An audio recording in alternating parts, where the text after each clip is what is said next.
The moment my own daughter pointed at me inside Heritage Community Bank and said, "She shouldn't be here. My mother isn't mentally fit to understand any of this. Please have security remove her." Something inside me broke. I wasn't standing in a courtroom. I wasn't accused of a crime. I was simply there to hear my late father's will. As a security guard started walking toward me, Attorney Daniel Harris quietly unfolded my father's final instructions. He looked directly at my daughter and said, "Mrs. Carter, no one can remove Patricia Johnson. In fact, what you just did may cost you everything your grandfather intended to leave you."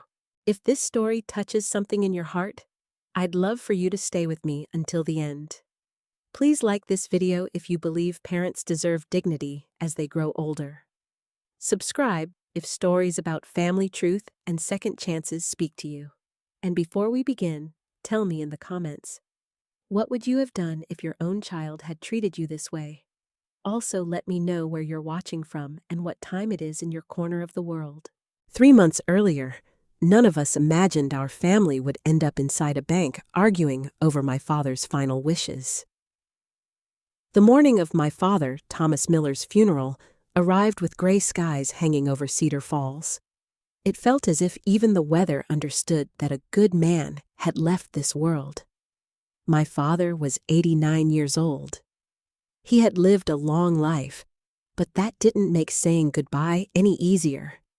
For the last 6 years, I had been his caregiver.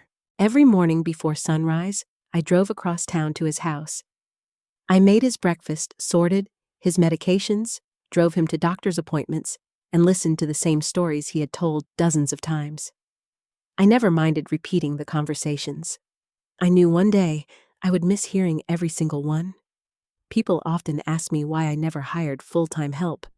The answer was simple. He had spent his entire life taking care of me. Now it was my turn. At the funeral, everyone spoke about Thomas Miller as a successful businessman. They remembered the old Miller hardware store that had served Cedar Falls for more than 40 years. They talked about the commercial buildings he had purchased over time and how wisely he had invested his savings. I remembered something different. I remembered the father who never missed one of my school plays. The man who taught me how to ride a bicycle.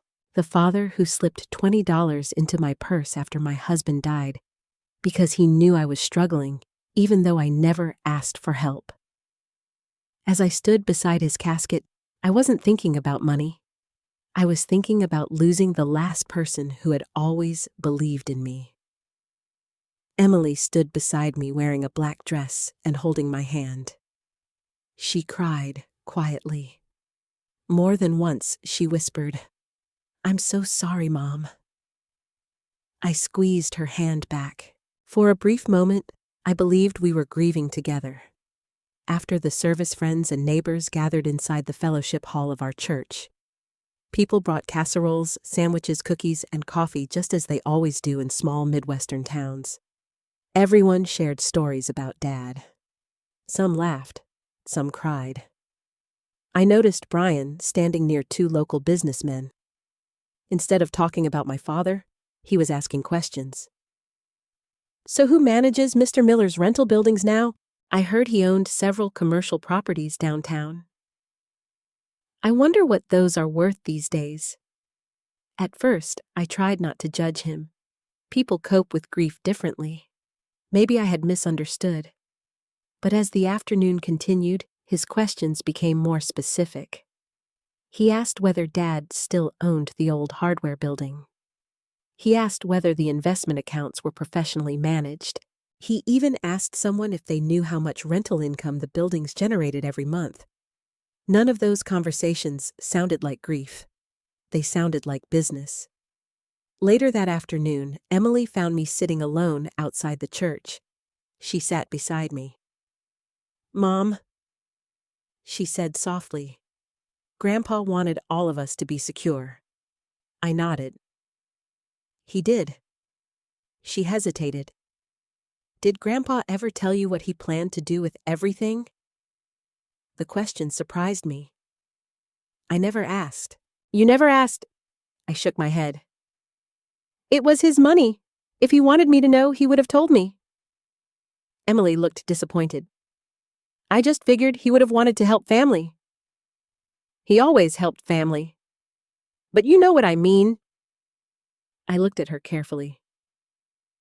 No, Emily, I don't. Before she answered, Brian walked over carrying 2 cups of coffee. He smiled, but something about it felt rehearsed. You know, he said casually, once the estate gets settled, that old Miller house could be worth a fortune after renovations. I stared at him. My father hasn't even been buried for 4 hours. Brian chuckled awkwardly. I'm just saying, planning ahead never hurts. Emily quickly changed the subject, but the moment stayed with me. Driving home that evening, I couldn't stop replaying our conversations. For the first time, I wondered if they had been thinking about my father's estate long before he passed away. I hated myself for even considering it. Emily was my daughter. I had raised her to be kind. She volunteered at food drives as a teenager. She visited nursing homes with me every Christmas. She wasn't greedy. At least, I didn't think she was. The next morning, Brian called. Patricia, Emily, and I have been talking. About what? Your future. My future. You're 65 now. Maintaining a house alone is a lot of work. I frowned. I'm managing just fine. Sure, but imagine selling your place. You could move into one of those beautiful retirement communities nearby. Less maintenance, less stress. I don't want to move. There was a pause. Well, it's something to think about. I ended the call, feeling strangely unsettled. The suggestion wasn't cruel. It was simply too early, too convenient, almost as if they had already made plans that included selling my house. Over the next 2 days, relatives returned home. Life slowly became quieter. I decided to visit Dad's house one last time before meeting with his attorney the following week. His home still smelled like cedar wood and old books. His reading glasses rested beside his favorite recliner. A half-finished crossword puzzle remained on the kitchen table. Everything looked exactly as he had left it, until I opened his desk drawer. Dad had always kept 2 important items there, a small brass key and a sealed envelope with my name written on it. He once smiled and told me, "Someday you'll know why I kept these safe." I never asked another question. Now both were gone. I searched every drawer, every cabinet, every bookshelf. Nothing. Someone had taken them. I tried convincing myself Dad had moved them before he died. But deep inside, I knew better. The drawer wasn't merely empty. It had been carefully rearranged. Someone had searched through it. My heartbeat quickened. Who had been inside this house before me? Then I remembered something. During the reception after the funeral, Brian had disappeared for nearly 30 minutes. When I asked where he had gone, Emily answered before he could. He just needed some fresh air. At the time, I hadn't questioned it. Now, I wasn't so sure. Standing alone inside my father's quiet house, I suddenly realized something I had refused to admit since the funeral began. Maybe everyone wasn't mourning the same loss. Some people were already looking for what had been left behind. And for the first time in my life, I wondered if my own daughter was one of them. Looking back now, I realize I didn't lose control of my life in a single day. It happened one signature at a time. It started about 8 months before my father passed away. By then, taking care of Dad had become a full-time responsibility. I still lived in my own home, but most days began before 6 in the morning and ended long after sunset. Between doctor's appointments, grocery shopping, cooking, cleaning, and helping him manage his medications, I rarely had a moment to think about myself. I was exhausted. I just didn't admit it. One afternoon, while carrying groceries into Dad's kitchen, everything suddenly went black. When I opened my eyes, I was lying on the living room couch. Emily was kneeling beside me. "Mom, you scared me." I tried to sit up. "I'm fine." "No, you're not." She handed me a glass of water. "The doctor at urgent care said you're dehydrated and completely worn out." I felt embarrassed more than anything else. "I've just been busy." Emily took my hand. "You've spent years taking care of Grandpa." "I know." "But who's taking care of you?" It was exactly what every daughter should say. Or so I thought. For the next few weeks, Emily became incredibly attentive. She brought groceries. She drove me to appointments. She even insisted on paying for dinner a few times. I remember thinking how proud I was of the woman she had become. One Saturday afternoon, she stopped by carrying a folder. "Mom, there's something we should do." "What is it?" She smiled reassuringly. "Nothing serious." She placed several papers on the kitchen table. "I've been thinking, what if you ever got sick again? What if you were in the hospital and bills needed to be paid?" "I suppose that could happen." "This paperwork just lets me help if there's an emergency?" I glanced at the documents. The pages were filled with legal language. "I don't understand any of this." "You don't need to." She laughed softly. "It's just permission for me to help manage things temporarily if something unexpected happens." I hesitated. "I don't know." Emily squeezed my shoulder. "Mom, I'm your daughter. I'm not trying to take anything. I'm trying to protect you." Those words stayed with me. Protect you. After all, hadn't I taught her to care for family? Why would I distrust my own child without reading every page? I signed. Emily hugged me. "You won't regret this." At the time, I believed her. The changes began so gradually that I barely noticed. A week later, Emily called. "I'll stop by your mailbox after work and grab your bills." "You don't have to." "I know, but it'll save you time." Soon, she was collecting my mail every few days. Then she asked for copies of my online banking passwords, just in case. Then she started reminding me which bills had already been paid. Then she began answering questions before I could whenever we met with accountants or insurance representatives. If someone asked me a question, Emily often answered first. I laughed it off. "She worries too much." Everyone smiled. No one questioned it. Brian encouraged the arrangement. One evening during dinner, he said, "People our parents' age shouldn't have to stress over finances." I smiled politely. "I've managed my own finances for 40 years. "I know. But things change. You deserve to relax." Every sentence sounded reasonable. Every suggestion felt harmless. Looking back, none of them were. A month later, I noticed Emily asking strange questions.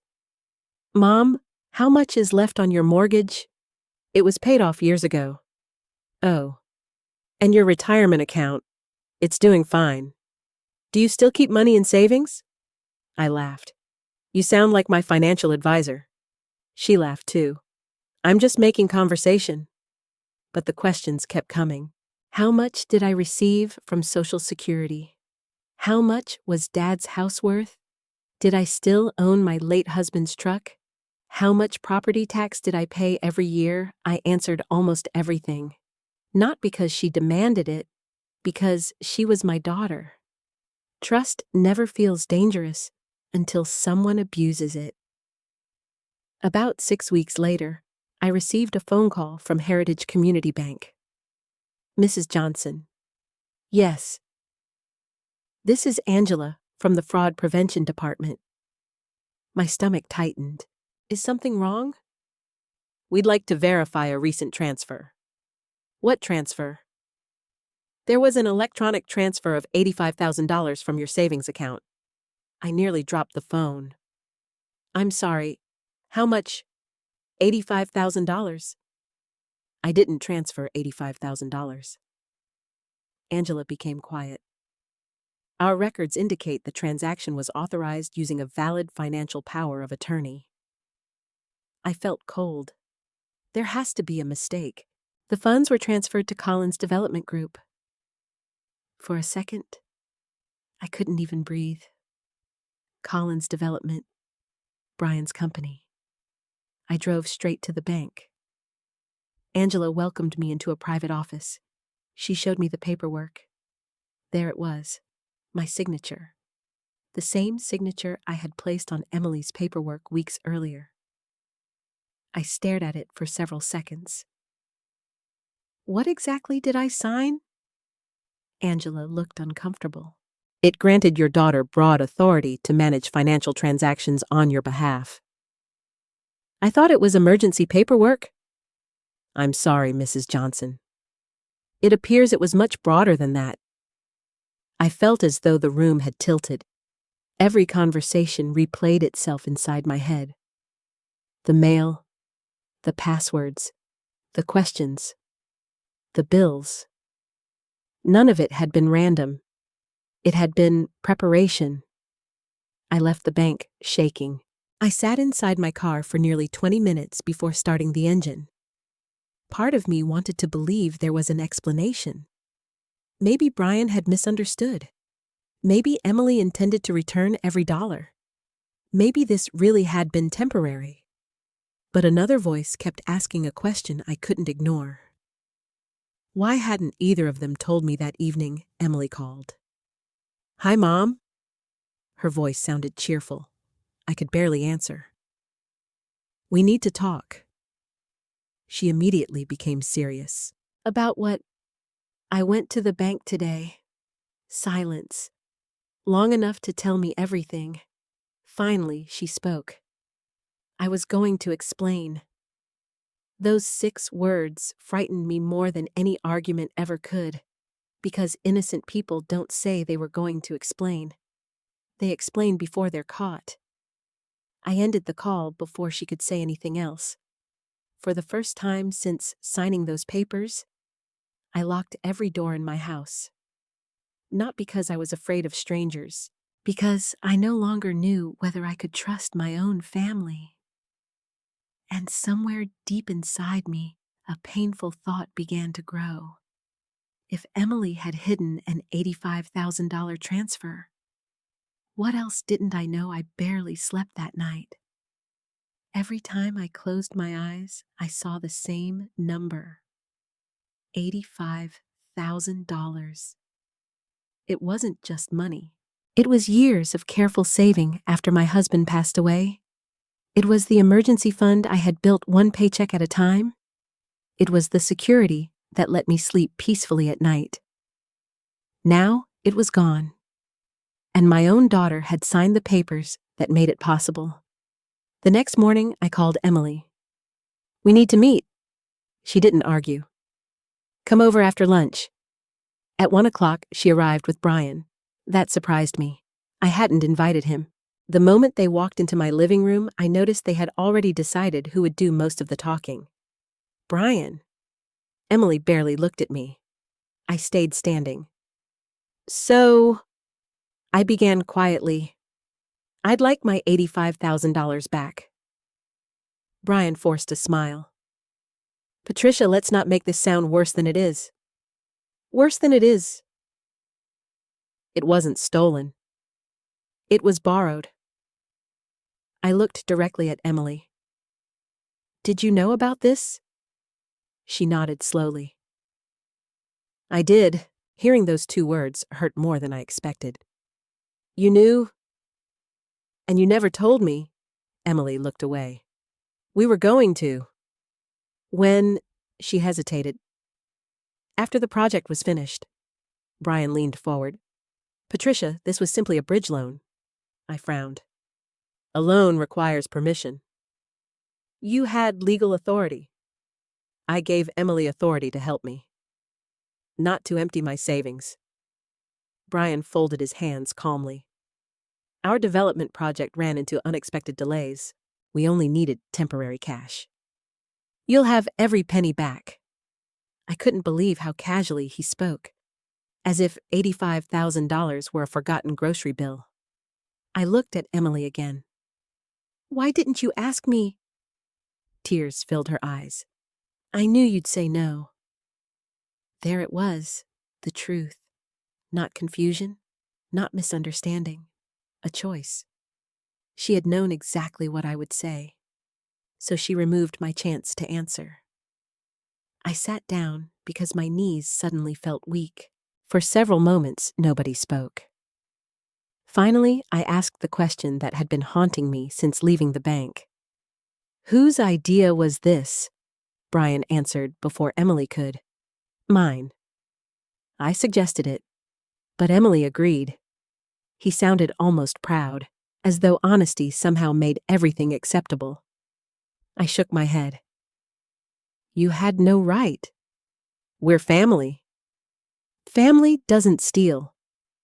We weren't stealing. We were investing. In your company. Which helps the whole family. His confidence was unbelievable. Then Emily reached into her purse. I brought something. She handed me several printed emails. Grandpa understood. I stared at the pages. Each message appeared to come from my father. One sentence caught my attention immediately. I fully support Brian's development vision. I frowned. Dad never talked like that, ever. He had been a hardware store owner, not a corporate executive. I continued reading. Another sentence stood out. Our family's financial legacy should empower entrepreneurial expansion. I almost laughed. My father once called email those little computer letters. He certainly never used words like entrepreneurial expansion. I looked up. Where did these come from? Brian answered. Thomas sent them months ago. I slowly placed the papers back on the table. No. What do you mean, no? My father didn't write these. Emily looked confused. Mom, I've known your grandfather for 65 years. He never used language like this. Brian's smile faded. People write differently than they speak. Not my father. Silence filled the room. For the first time, Brian looked uncomfortable. Emily quickly changed the subject. Mom, please don't do this. We're under enormous financial pressure. I stared at her. So your solution was taking my money. We're trying to save our future. And what about mine? Brian interrupted again. If the business fails, everyone loses. I crossed my arms. No. You lose. I already did. He sighed impatiently. Patricia, you're making emotional decisions. No. I'm making honest ones. Emily suddenly stood. Mom, you're not thinking clearly. The words froze me. What did you just say? I didn't mean. No. Say it again. She swallowed. I think everything that's happened with Grandpa has affected you? Brian gently touched her arm. It's okay. I'll explain. He looked at me with practiced sympathy. Grief changes people. Sometimes older adults struggle to process major financial decisions. I couldn't believe what I was hearing. Were they actually questioning my mind? Brian continued. If this keeps getting worse, we may need to discuss whether someone else should manage your finances. There it was. The threat. Not loud, not dramatic. Quiet, calculated. I stood. My meeting is over. Neither of them moved. Emily looked desperate. Mom, I love you, I answered softly. I wish your actions proved it. After they left, I locked the front door and leaned against it.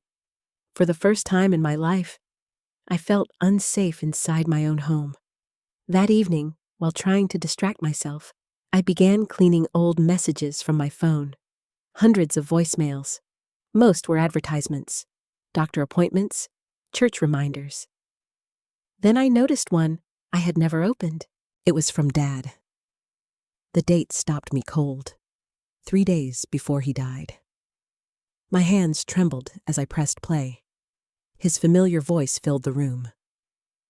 Patty. He was the only person who still called me Patty. If you're hearing this, it means I probably waited too long. His breathing sounded weak. I don't want to worry you, but I need you to listen carefully. I held my breath. Don't sign anything Brian brings you. My heart began pounding. If Emily asks you to trust paperwork, read every word. There was a long pause. Then he continued. I've discovered things I hoped were impossible. I wanted to believe I was wrong, but I wasn't. My eyes filled with tears. Dad? His voice became softer. If something happens to me, go see Linda Brooks at Heritage Community Bank. She knows. She has everything. Another pause. I've already taken steps to protect you. I just pray I'm not too late. The message ended. I sat perfectly still. For several minutes, I couldn't move. Dad knew. Before he died, he already knew. He had seen something. He had discovered something about Brian. Maybe even about Emily. The biggest shock wasn't that he suspected them. It was that he had trusted someone at the bank more than he trusted telling me directly. I replayed the voicemail 4 more times. Each time I heard something different. One sentence echoed louder than all the others. I've already taken steps to protect you. Protect me from what, or protect me from whom? I looked toward the family photo sitting on my bookshelf. It showed 4 smiling faces. Me, Emily, Brian, and Ethan. Once I would have given my life for every person in that picture. Now I wasn't even sure which of them my father had been trying to save me from. The next morning before sunrise, I picked up my purse, grabbed my car keys, and drove toward Heritage Community Bank. If my father had left answers anywhere, I was finally ready to find them. I reached Heritage Community Bank 15 minutes before it opened. The parking lot was almost empty. For a moment, I sat inside my car with my father's voicemail playing one last time. Go see Linda Brooks. Those words were now the only thing pushing me forward. When the doors unlocked, I walked inside. The lobby was quiet. A young teller smiled. Good morning. How may I help you? I need to speak with Linda Brooks. Do you have an appointment? No. It's about my father, Thomas Miller. The teller's expression changed immediately. Please have a seat. 5 minutes later, a woman in her early 60s stepped into the lobby. Mrs. Johnson? Yes. I'm Linda Brooks. She offered a warm handshake. I'm very sorry for your loss. Thank you. She led me into a private office and gently closed the door. Before either of us sat down, she looked directly into my eyes. Did Thomas tell you to come here? I nodded. He left me a voicemail. Linda slowly exhaled. I was hoping he'd have that conversation with you himself. So was I. For a few seconds, neither of us spoke. Finally, she folded her hands. What can I do for you today? I took out the bank paperwork. My daughter transferred $85,000 to my son-in-law's company. I didn't approve it. I also found out I signed a financial power of attorney without understanding what it really was. Linda read every page carefully. She wasn't surprised. That frightened me. When she finished, she quietly asked, Has Emily tried convincing anyone you're becoming forgetful? I stared at her. How did you know that? She didn't answer immediately. Instead, she opened a file drawer. After searching for a moment, she removed a thick sealed folder. My father's name was printed across the front. She rested one hand on it. I can't show you what's inside. Not yet. Why not? Because your father gave very specific instructions. He wanted everything opened during the formal estate conference. My disappointment must have shown. Linda's voice softened. But I can tell you one thing. I leaned forward. Thomas trusted you. He trusted your judgment. And he was worried. Worried about what? She chose her words carefully. He believed someone was trying to gain control of family assets before he died. My stomach tightened. He never told me. He didn't want to burden you while you were caring for him. That sounded exactly like my father. He carried everyone else's worries while hiding his own. Linda continued. He came here several times during his final months. He asked many questions about trusts, asset protection, powers of attorney, elder financial abuse. I felt my chest tighten. Elder abuse. She nodded. He wanted to understand every possible way someone could misuse legal authority over an older family member. I could barely breathe. Dad thought someone might do that to him.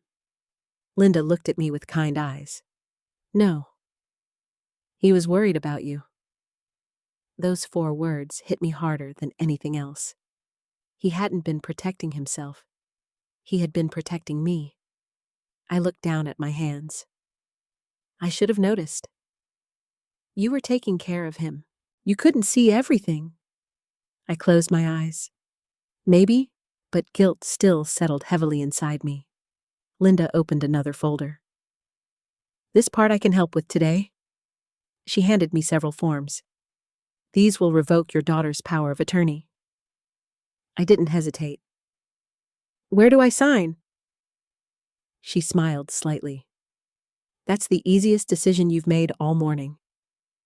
After signing every document, I felt something I hadn't experienced in weeks. Relief.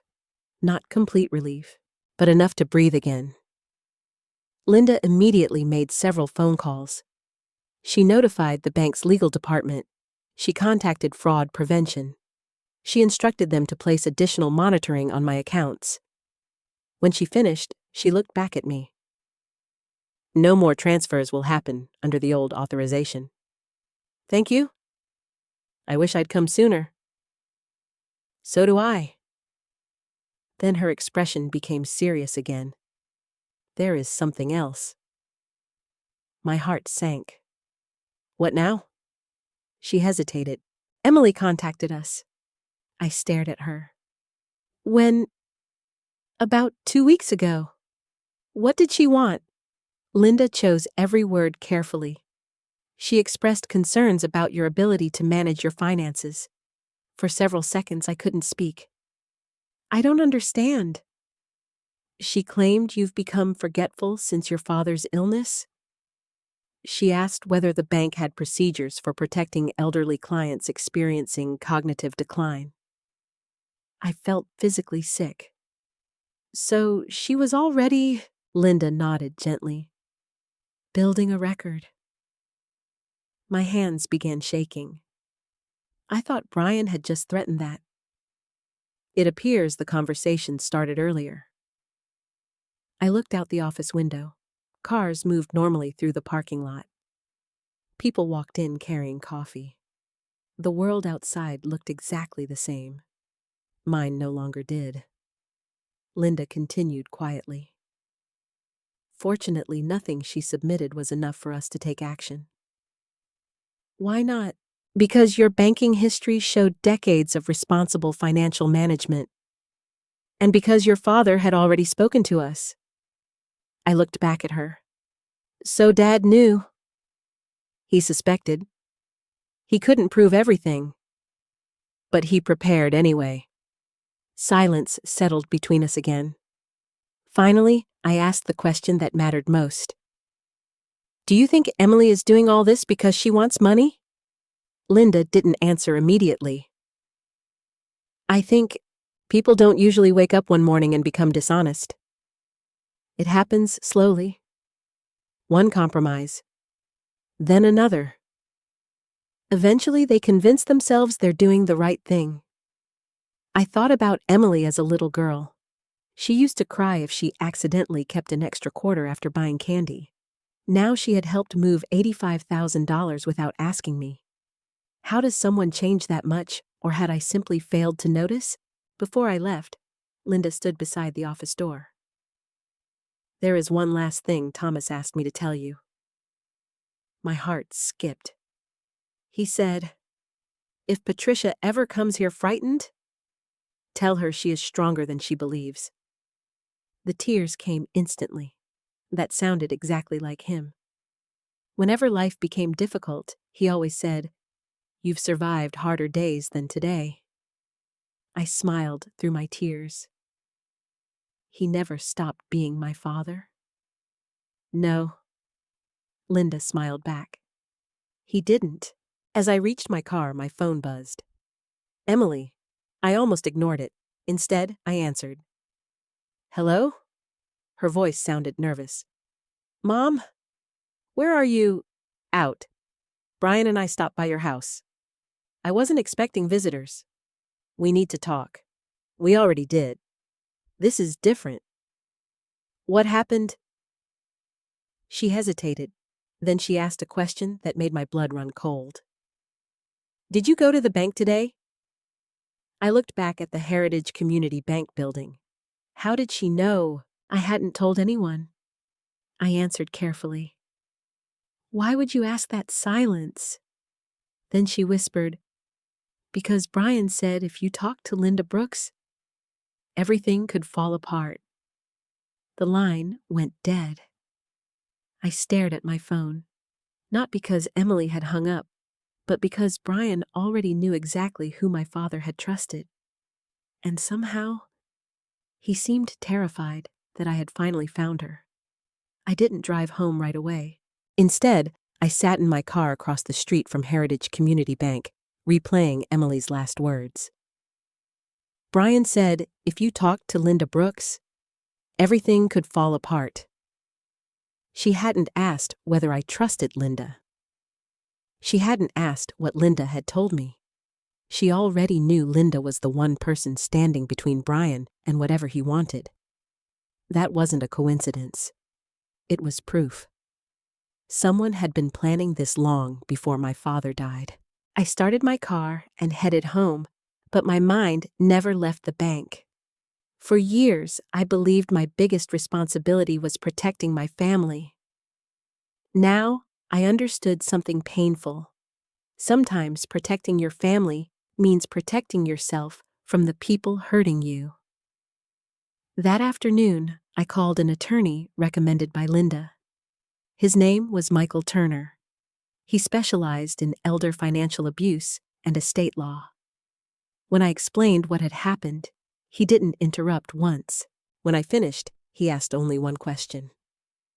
Mrs. Johnson, do you trust your daughter to put your interests before her husband's? I wanted to answer yes. Instead, I stayed silent. Michael understood my silence. That's answer enough. We met the next morning. His office was modest, but welcoming. Framed law degrees hung beside photographs of grateful clients. After reviewing every document, he removed his glasses. You absolutely need to revoke this power of attorney. I already signed the revocation at the bank. Good. He nodded approvingly. That was your most important step. What happens now? We notify every institution that received the original authorization. Bank, investment accounts, insurance companies. Anyone who could rely on the old document. He paused before continuing. And Patricia. His voice became more serious. From today forward, don't sign anything without legal advice. I smiled weakly. I've learned that lesson. Before leaving his office, he handed me a small notebook. Keep this with you. What for? Write everything down. Every phone call. Every visit. Every conversation. If someone pressures you, record the date, the time, what was said. The smallest detail can become important later. I slipped the notebook into my purse. At the time, I didn't realize how valuable it would become. 2 days passed quietly, too quietly. Emily didn't call. Brian didn't text. I almost convinced myself they had accepted my decision. Then Friday evening arrived. The doorbell rang just after 6. When I opened the door, Emily stood outside. Brian stood beside her. Neither of them smiled. "Can we come in?" Emily asked. Against my better judgment, I stepped aside. Brian carried a large folder under one arm. The moment we sat down, he spoke. "We've been thinking." I almost laughed. "No." "You've been planning." He ignored the comment. "Patricia, we're worried about you." I folded my arms. "That's interesting." "Because I'm worried about me too." Emily reached for my hand. I gently pulled it away. Her eyes filled with tears. "Mom, I know you're angry. I'm hurt. There is a difference." Brian opened the folder. Inside were colorful brochures. Beautiful apartments, landscaped gardens, fitness centers, dining rooms. Across the top, bold letters read, "Silver Pines Senior Living." I stared at them. "What is this?" Emily answered softly.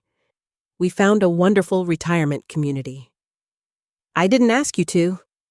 You'd have nurses nearby, housekeeping, transportation. It would make life easier." "I don't want easier. I want my own home." Brian leaned forward. "Your house is too much responsibility." "For who?" "For you." "No. For you." The room became quiet. Then Brian removed another document. "If you sold your home, you'd have more than enough money to live comfortably." And, he hesitated. "The extra funds could stabilize everyone's future."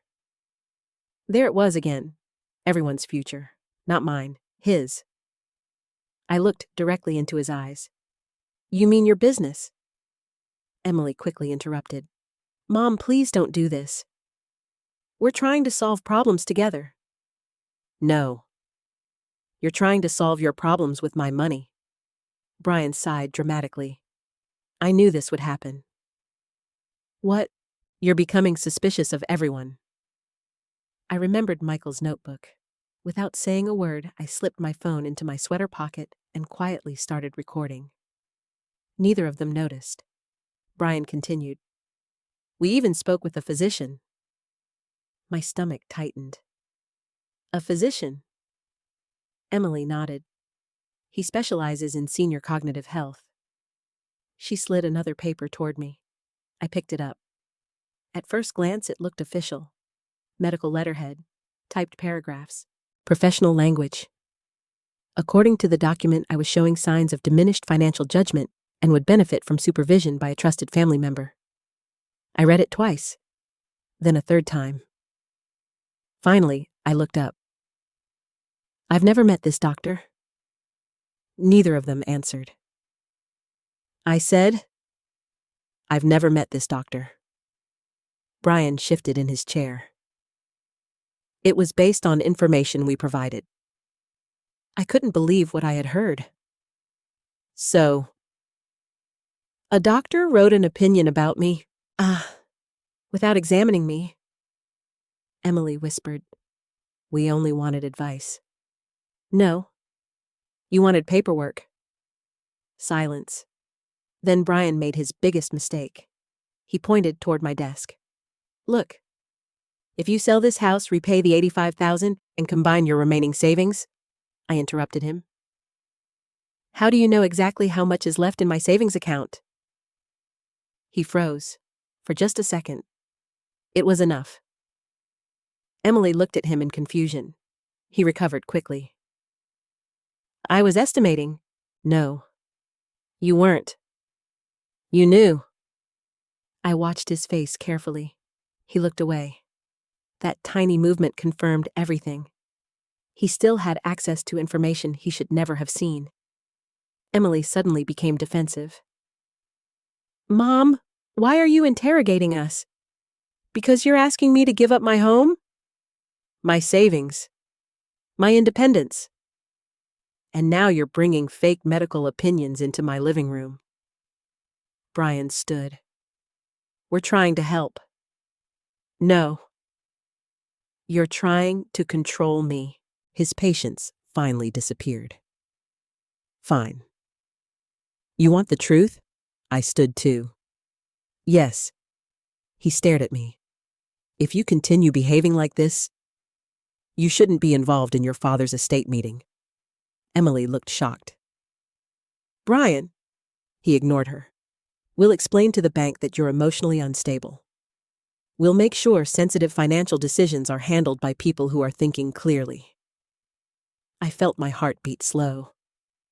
Oddly, his threat made me calmer, because it confirmed everything Linda had warned me about. I smiled for the first time that evening.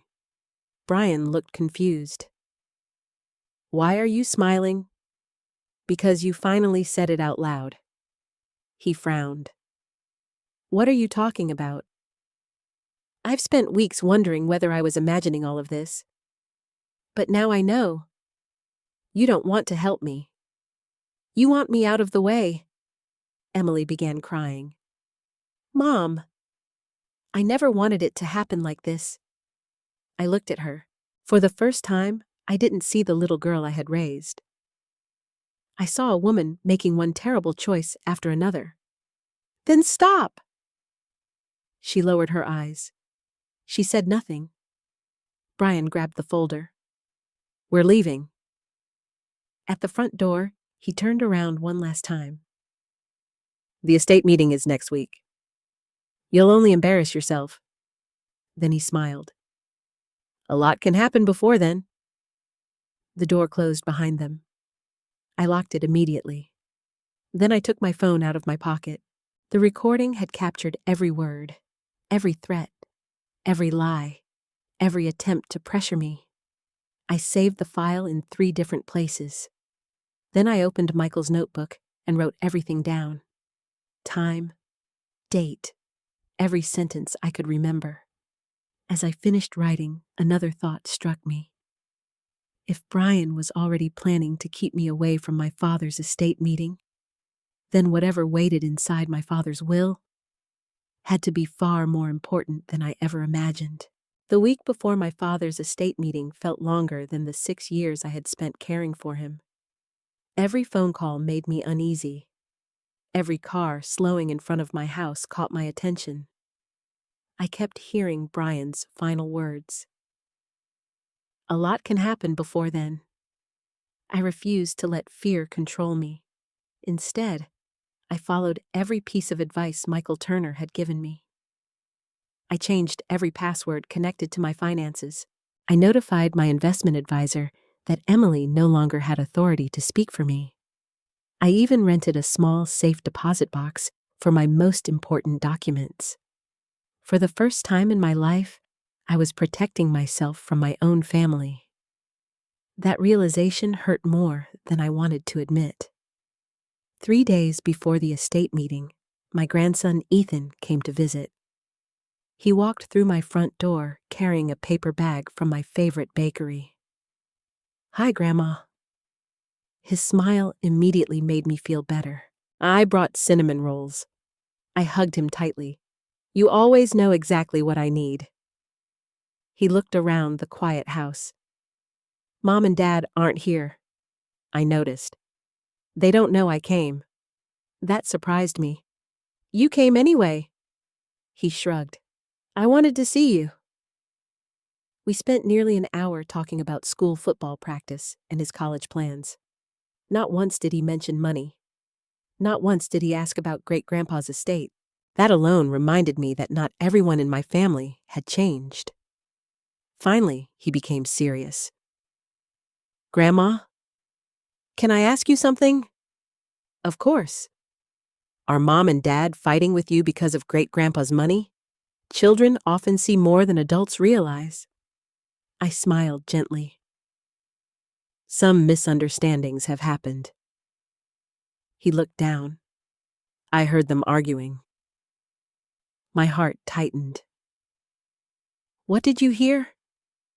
Dad keeps saying everything will be okay after the meeting at the bank. He says once you're out of the way. Ethan suddenly stopped talking. My pulse quickened. Out of the way? He looked frightened. I'm sorry. I shouldn't have said that. I moved closer. You did nothing wrong. What else did you hear? He hesitated. I heard Mom crying. She asked Dad if he was sure the bank would believe them. He said. Ethan swallowed hard. He said older people always look confused when enough pressure is put on them. My stomach turned. Brian wasn't planning to argue facts. He was planning to create a performance. He wanted me to appear unstable.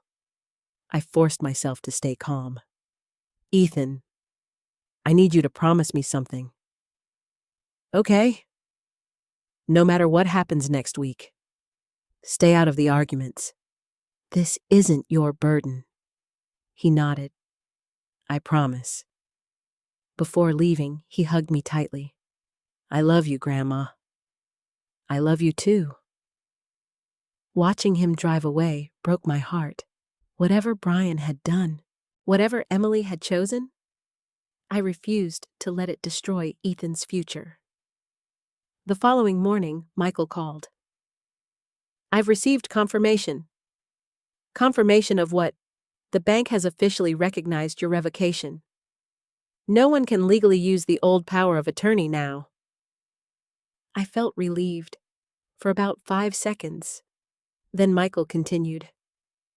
Unfortunately, there's another issue. My heart sank. What happened? The bank received a letter? From who? Emily. I closed my eyes.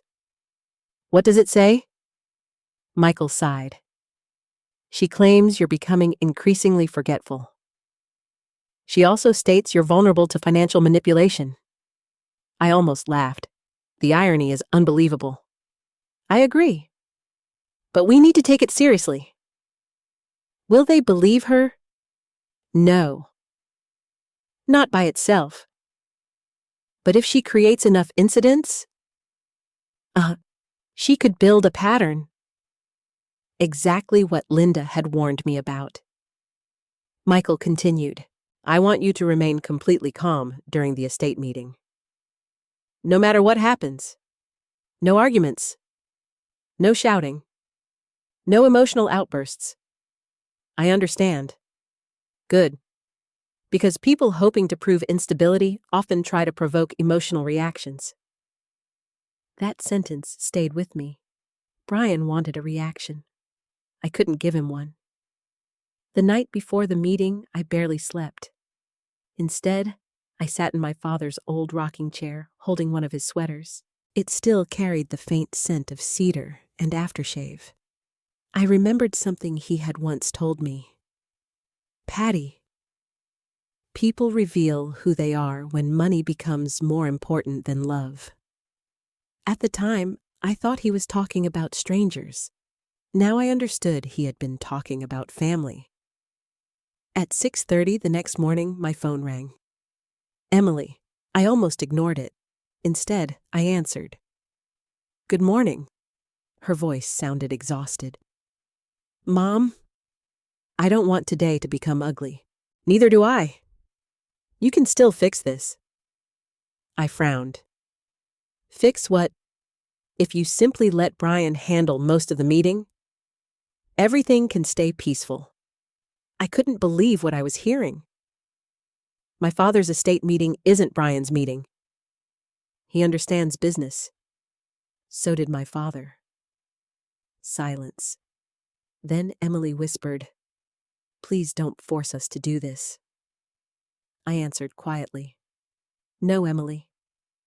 You are the one making choices. She hung up. At exactly 9:30, I arrived at Heritage Community Bank.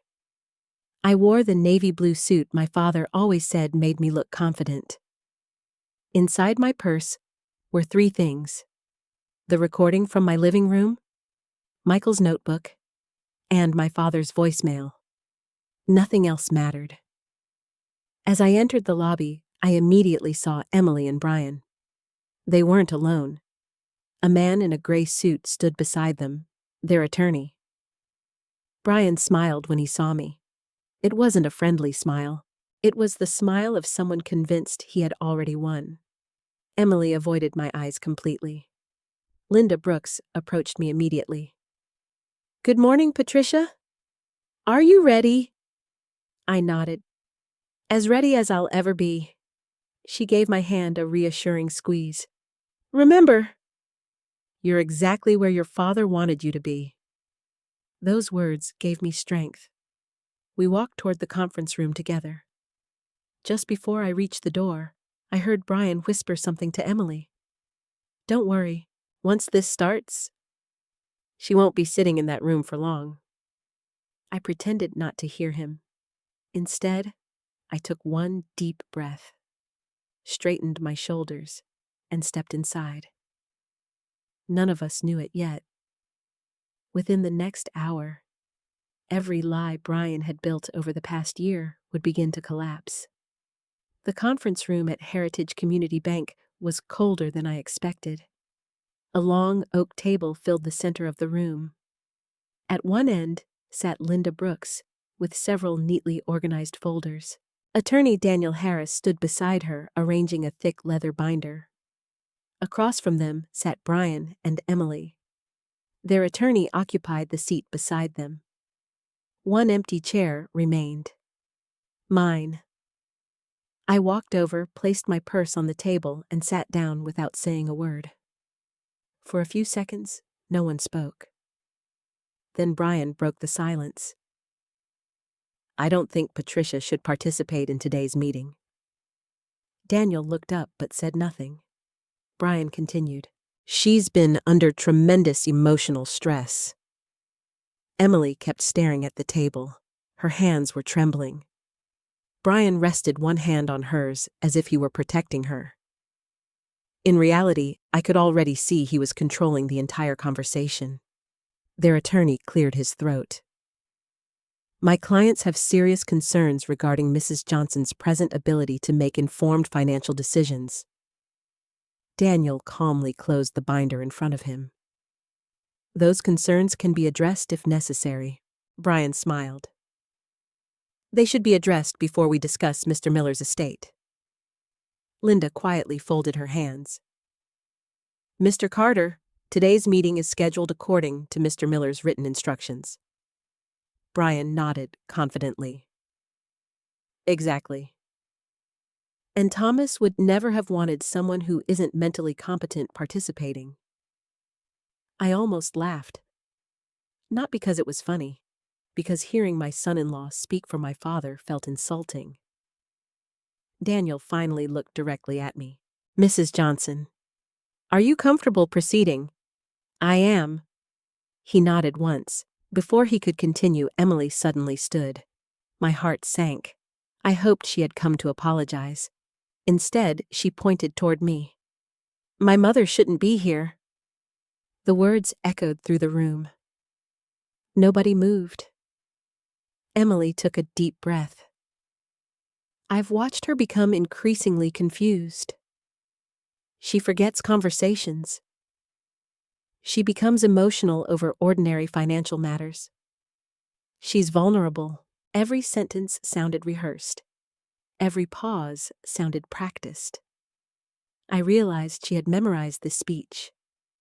Brian remained completely silent. He didn't need to speak. Emily was saying exactly what he wanted. Their attorney handed Linda several papers. "We've submitted written concerns regarding Patricia Johnson's cognitive condition." Linda accepted the documents without expression. She glanced at them only briefly before placing them aside. Emily continued. "I love my mother. This isn't easy. But someone has to protect her. I felt something break inside me, not because strangers questioned me, because my own daughter was doing it. Daniel looked at me again. Mrs. Johnson, would you like to respond? I remembered Michael's advice. Stay calm, no matter what happens. So I answered simply, I'm exactly where my father wanted me to be. Brian leaned forward. That isn't the issue. Then what is? He smiled politely. The issue is whether you understand what's happening. I met his eyes. I understand more today than I ever have. For the first time, his smile weakened. He hadn't expected confidence. He had expected confusion. Emily suddenly spoke again. My mother doesn't even remember signing the power of attorney. I answered immediately. I remember signing papers. I didn't remember being deceived. Brian interrupted. That's your opinion. No. It's a fact. Emily's voice became louder. Mom, please. Stop making this harder. I looked at her quietly. You've already made it hard enough. Silence returned. Then Brian nodded toward the security guard waiting outside the conference room. The guard had been standing near the doorway since everyone arrived, probably standard bank procedure. Brian spoke clearly enough for everyone to hear. I don't believe Patricia Johnson should remain in this meeting. He looked at the guard. I'd like security to escort her out. Time seemed to stop. The guard hesitated. He looked first at Brian, then at Linda, then at Daniel. He clearly didn't know who had authority. Emily slowly nodded. I agree. My mother shouldn't witness discussions she can't understand. That sentence hurt more than anything else she'd said. I had spent 6 years caring for my father. Now my daughter claimed I couldn't understand his final wishes. The security guard took one cautious step toward me. I remained seated. I refused to move. Inside, my heart pounded. Outside, I stayed perfectly calm. The guard stopped beside my chair. Ma'am. Before he could finish, Linda raised one hand. Please wait.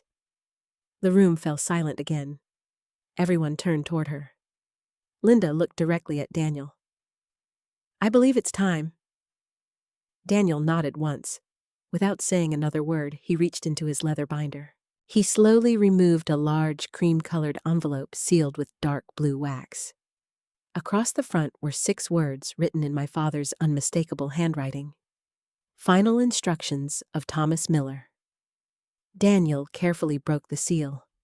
No one spoke. Even Brian looked nervous now. Daniel unfolded the first page. He adjusted his glasses. Then he looked directly at the security guard. You may return to your position. The guard frowned. Sir. Daniel's voice remained calm. There is absolutely no legal basis for removing Patricia Johnson from this room. Brian immediately stood. On what authority? Daniel turned another page. On the authority of Thomas Miller. Brian's confidence disappeared for the first time. Emily looked confused.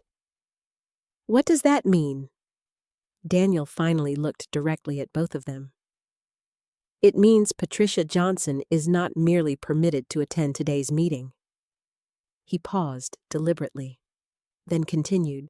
She is the primary beneficiary. Emily blinked. What? Daniel didn't stop. She is also the lifetime beneficiary of the Whitmore Family Trust. Brian's face turned pale. Daniel turned one more page. And she serves as co-trustee alongside Heritage Community Bank. The room became completely silent. I heard someone quietly inhale. It wasn't me. It was Emily. Brian suddenly slammed one hand against the table. That's impossible. Daniel calmly looked at him. No. It is legally binding. Brian shook his head. Thomas promised, Daniel interrupted. I suggest you allow me to finish. Brian slowly sat back down. For the first time since entering the room, he looked frightened. Daniel rested one hand on the open document. There is one additional matter. He turned toward Emily. His expression softened slightly. Mrs. Carter, the request you made only moments ago may have already activated one of your grandfather's most important protective provisions. Emily looked completely lost. What provision? Daniel closed the folder gently. I'm about to read it. And I strongly recommend that everyone in this room listen very carefully. No one moved. No one spoke. Even Brian had finally fallen silent. At that moment, I realized something. For months, Brian had been acting like the smartest man in every room. Now, he looked like a man who suddenly understood that my father had been several steps ahead of him all along. No one spoke. Even the air inside the conference room felt heavier. Daniel Harris adjusted his glasses and looked around the table before continuing. My responsibility today is simple. I will carry out Thomas Miller's final wishes exactly as he wrote them. He placed one hand on the original will. Nothing more. Nothing less. Brian folded his arms. We're listening. Daniel nodded. Thomas Miller created the Miller Family Stewardship Trust approximately 4 months before his death. Brian immediately interrupted. I've never heard of that trust. Daniel answered without emotion. I know. It was intentionally private. Linda slid several certified documents across the table. They were properly executed and registered. Brian barely looked at them. His confidence was beginning to crack. Daniel continued reading. All real estate owned by Thomas Miller, including his residence, the former Miller Hardware Building, 3 commercial rental properties, and all associated investment accounts, are transferred into the Miller Family Stewardship Trust. I stared at him. I had known my father owned several properties. I had never known how carefully he had organized everything. Daniel turned another page. The approximate value of the trust at the time of execution is $4,400,000. Emily gasped. Brian's head snapped toward Daniel. What? Daniel repeated the figure calmly. Approximately $4.4 million. For several seconds, nobody spoke. Even I was stunned. Dad had always lived modestly. He drove the same pickup truck for 15 years. He wore inexpensive watches. He clipped coupons. I knew he was comfortable. I never imagined he had quietly built an estate worth millions. Brian recovered first. So, Emily inherits it. Daniel slowly looked at him. No. One simple word. Everything changed. Brian frowned. What do you mean, no? Daniel continued reading. The primary lifetime beneficiary of the Miller Family Stewardship Trust is my daughter, Patricia Johnson. I felt tears forming, not because of the money, because my father had trusted me. Even after everything, Daniel continued, Patricia Johnson shall receive all lifetime income generated by trust assets. She shall reside in any trust property she chooses. She shall participate in every significant trust decision. Then he looked directly at Linda. Heritage Community Bank, through Senior Trust Officer Linda Brooks, shall serve as institutional co-trustee. Linda nodded respectfully. Daniel looked back at me. And Patricia Johnson shall serve as the family co-trustee. Brian leaned forward. So she controls everything? Daniel answered immediately. Together with the bank. Neither may act alone on major trust decisions. My father had thought of everything. He trusted me. But he also protected me from pressure. No one could manipulate me into selling property without the bank's agreement. No one could manipulate the bank without me. Emily finally found her voice. What about me? Daniel looked down again. You are named. Her shoulders relaxed slightly. Then he continued. But not in the way you expected. Brian whispered, Keep reading. Daniel turned another page. Emily Carter shall receive an individual inheritance only after the conditions established in Article 7 have been satisfied. Emily looked confused. What conditions? Daniel lifted another document. This section is titled, Protection of my daughter Patricia. Brian's face lost all color. Daniel began reading slowly.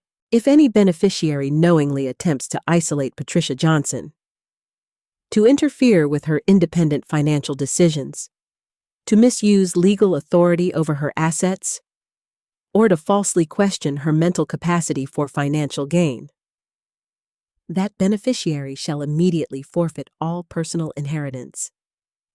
Silence. No one even breathed. Daniel wasn't finished. The forfeited inheritance shall instead be redirected according to the instructions contained within this trust. Emily stared at him. I don't understand. Daniel calmly lowered the document. I believe you do. Brian suddenly slammed both hands onto the table. This is ridiculous.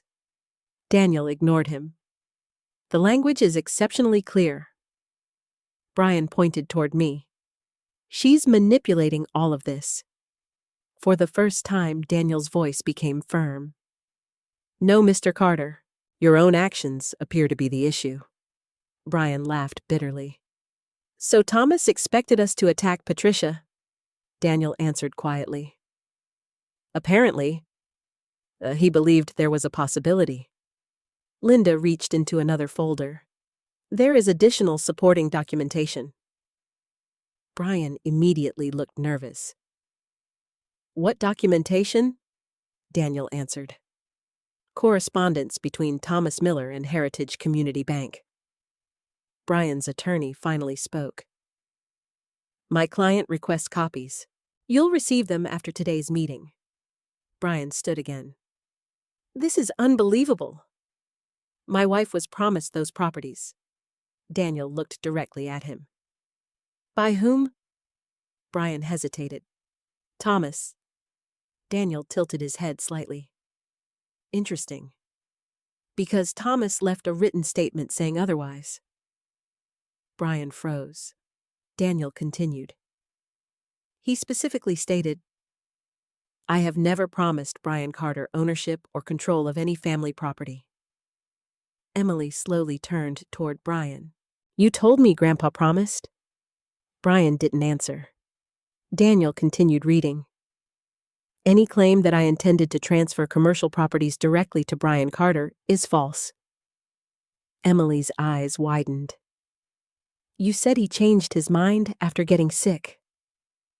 Brian remained silent. For the first time since entering the room, Emily looked more frightened than determined. Daniel continued. Thomas also wrote, If these false promises are ever presented as genuine, I ask my family to understand that they were never made with my knowledge or permission. Brian finally exploded. He's dead.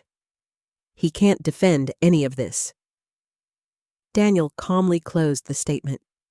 He already has. The room became silent again. I looked at Emily. She looked completely lost.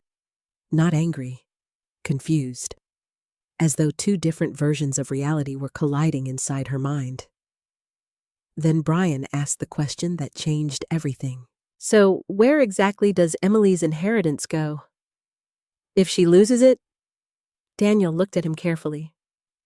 I'll answer that shortly. But before I do, there is one more document Thomas insisted everyone hear first. He reached beneath the table. Linda handed him a small black case.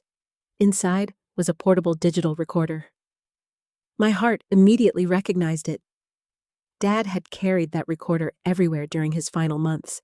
He used it to dictate reminders when writing became difficult. Daniel placed it in the center of the table. He looked around the room. My client asked that this recording be played before any discussion of the remaining trust provisions. Brian whispered, "No." Daniel pressed the play button. My father's familiar voice filled the conference room. Slow, weak, but unmistakably determined. And within the first few seconds, I realized this recording wasn't simply a farewell. It was evidence. My father's voice filled the conference room. It was weaker than I remembered, but it carried the same calm certainty that had guided me my entire life. If you're hearing this, then I'm no longer here. I wish I could have settled these matters face to face. But sometimes the truth becomes easier to hear after the noise has stopped. No one moved. Even Brian kept his eyes fixed on the recorder. Dad continued, "Patty, I know you'll probably be sitting in this room." The sound of him calling me Patty almost broke me. "You've spent years taking care of me. You never once asked what I planned to leave you. You only asked whether I needed anything." Tears blurred my vision. Across the table, Emily slowly lowered her head. Dad continued speaking. "I wish everyone in this room understood that kindness like yours cannot be repaid with money. But it can be protected." Daniel quietly glanced toward me. He knew exactly why my father had written the trust the way he had. The recording continued. "Several months ago, Brian Carter visited me." Brian stiffened. "He asked me to guarantee loans for his real estate company. He told me the investment carried almost no risk. I've spent 60 years in business. When someone tells me there is no risk, I know they're hiding something." Brian suddenly shifted in his chair. His attorney leaned over and whispered something. Brian ignored him. Dad continued.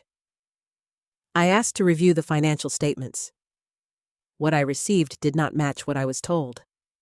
I found unpaid contractors, growing debt, and projections that made no mathematical sense." Linda quietly closed another folder. Apparently, she had already seen every piece of evidence. Dad continued. "I refused. I told Brian I would not risk everything I had built." There was a long pause in the recording. Then Dad sighed. "I hoped that would end the matter. It didn't." I glanced toward Brian. He looked pale now. His confident smile had completely disappeared. Dad continued. "Brian returned. He insisted I reconsider. He said my family depended on me. I still refused. He became angry. He reminded me I wasn't getting any younger." My hands slowly clenched beneath the table. Dad had never told me any of this. Not once. He had protected me until the very end. The recording continued. "A few weeks later, I discovered something even more disturbing." Daniel looked toward Brian. "So did everyone else." Dad's next sentence changed everything.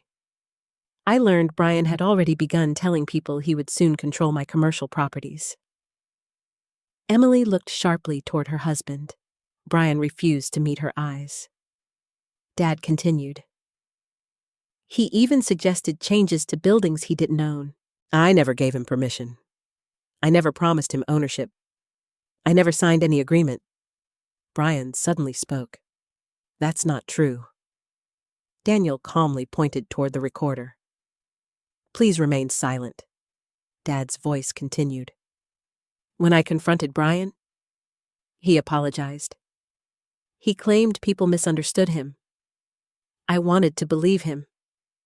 But then something happened." Another pause. "I discovered draft estate documents." The room froze. Even Daniel looked up. Dad continued. They were not prepared by my attorney. They were not signed by me. But they described property being transferred immediately to Emily. Emily's face lost all color. She whispered, "What?" Dad continued. I realized someone intended to convince my family those papers were genuine. Brian suddenly stood. This recording proves nothing. Daniel answered firmly. Sit down. For once, Brian obeyed. Dad continued. I don't know whether Emily knows the truth. I pray she doesn't. But I do know this. If she ever has to choose between believing me or believing Brian, I hope she chooses honesty. Emily slowly covered her mouth. Tears began rolling down her face. She looked completely shaken. Dad wasn't finished. I also discovered someone had gained access to information about Patricia's finances. My heartbeat quickened. I never learned exactly how. But I knew enough. I realized Patty might become the next target. Brian closed his eyes. He already knew where this was going. Dad continued. That's why I moved everything into a protected trust. So no one could pressure Patricia into selling. So no one could borrow against family property. So no one could force quick decisions while she was grieving. I finally understood everything. The trust wasn't about control. It was about protection. Dad had built walls around me because he knew someone would eventually come knocking. The recording continued. Emily. His voice softened. If you're listening, I want you to know something. I love you. You have always been my granddaughter. And nothing changes that. Emily broke into quiet sobs. But love does not require me to reward dishonesty. Nor can I allow anyone to erase your mother's independence. Emily buried her face in her hands. Brian quietly whispered, Emily. She didn't even look at him. Dad continued, There is one more thing. Ethan. I smiled immediately. My sweet grandson. If Ethan is listening someday, I want him to know none of this is his fault. I've created a completely separate trust for him. It will pay for college. It will help him buy his first home. And it cannot be touched by anyone else. Emily looked up again. What? Brian looked even more shocked. Apparently, he hadn't known about Ethan's trust either. Dad continued. I refuse to let one generation's mistakes become another generation's burden. I couldn't stop crying. That sounded exactly like my father. Always thinking about tomorrow. Always protecting the people who couldn't protect themselves. The recording reached its final moments. Patty, if you've reached this point, I need one last promise. Do not destroy your own future. Trying to rescue adults who refuse responsibility. I know your heart. I know you'll want to forgive, and I hope someday you do. But forgiveness is not the same as surrender. The recorder clicked. Silence. No one moved. No one spoke. Then Daniel quietly reached over and turned the recorder off. For nearly 30 seconds, the only sound in the room was Emily crying. Finally, Brian stood. His voice sounded different now. Less confident, more desperate. Thomas misunderstood everything. Daniel calmly looked at him. Did he? Brian pointed toward the recorder. That's one man's opinion. Daniel opened another folder. No. This is. He lifted several certified financial reports. Thomas hired independent accountants. He also hired private investigators. My eyes widened. Private investigators? Daniel continued. Their findings are included with the estate file. Brian's face turned completely white. For the first time, I saw genuine fear. Not anger, not frustration. Fear. Because he finally understood something. My father hadn't guessed. He had documented everything. And whatever came next would be supported by evidence Brian could no longer explain away. The silence after my father's recording lasted only a few seconds. It felt much longer. Brian was the first to move. He pushed his chair back so hard that it scraped across the floor. "This is absurd." Daniel Harris calmly folded his hands. "Please sit down." Brian ignored him. "You can't condemn someone with the words of a dead man." Daniel didn't raise his voice. "I'm not.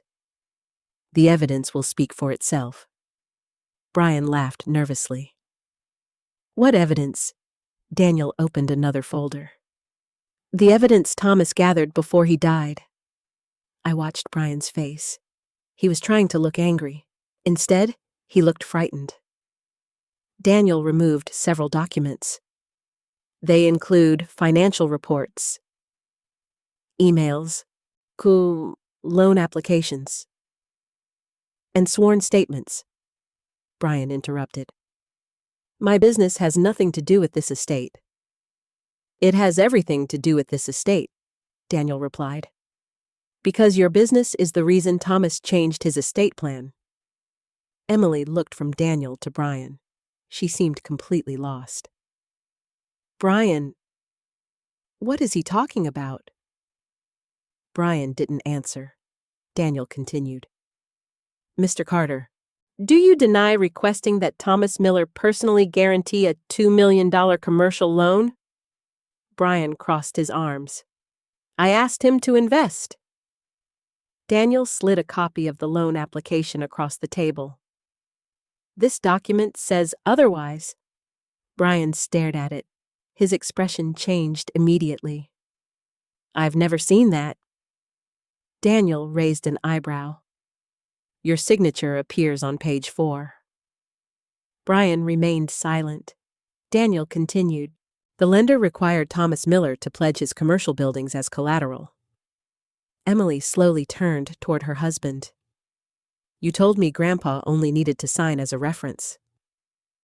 Brian looked away. "I simplified it." "No," Daniel answered. "You misrepresented it." Emily whispered, "Brian, is that true?" He finally looked at her. "It doesn't matter now." Those 6 words told her everything. She leaned back in her chair as though the strength had left her body. Daniel continued. "When Thomas refused, your financial situation worsened." He removed another document. "Your company missed multiple loan payments. Several contractors filed complaints. And foreclosure proceedings began." Brian suddenly spoke. "Businesses have setbacks." Daniel nodded. "They do. What they don't normally do is borrow $85,000 from the owner's mother-in-law without permission." Brian clenched his jaw. Across the table, Linda quietly opened another folder. "I believe this belongs here." She handed Daniel a bank report. Daniel looked at it briefly before reading aloud. "Collins Development Group received an $85,000 electronic transfer. The funds were used within 48 hours. Emily frowned. "Used for what?" Daniel answered. "Past due commercial loan payments." She looked shocked. "You told me it paid employees." Brian didn't answer. Daniel continued reading. "It also paid accumulated interest owed to a private lender." Emily blinked. "What private lender?" Brian rubbed his forehead. "We'll talk later." "No," Emily said quietly. "We'll talk now." Her voice was changing, for the first time all morning. She wasn't defending him. She was questioning him. Daniel continued. The bank also discovered another matter. Linda handed him a printed transaction report. This morning? At 8:42. Someone attempted another transfer. My heart skipped. Another transfer. Daniel looked directly at me. The amount requested was $240,000. The room exploded. What? I whispered. Daniel nodded. The request was blocked before completion. Brian immediately stood. I don't know anything about that. Linda finally spoke. The request was submitted using the revoked power of attorney. Everyone turned toward Brian. He immediately pointed at Emily. She handled the paperwork. Emily looked horrified. I did not. You had access. So did you. Daniel calmly raised one hand. The transaction was submitted less than 1 hour before today's estate meeting. He looked directly at Brian, almost as if someone expected Patricia Johnson to be removed before discovering the missing funds. Brian slammed one fist onto the table. This is ridiculous. I want proof. Linda slid another document toward him.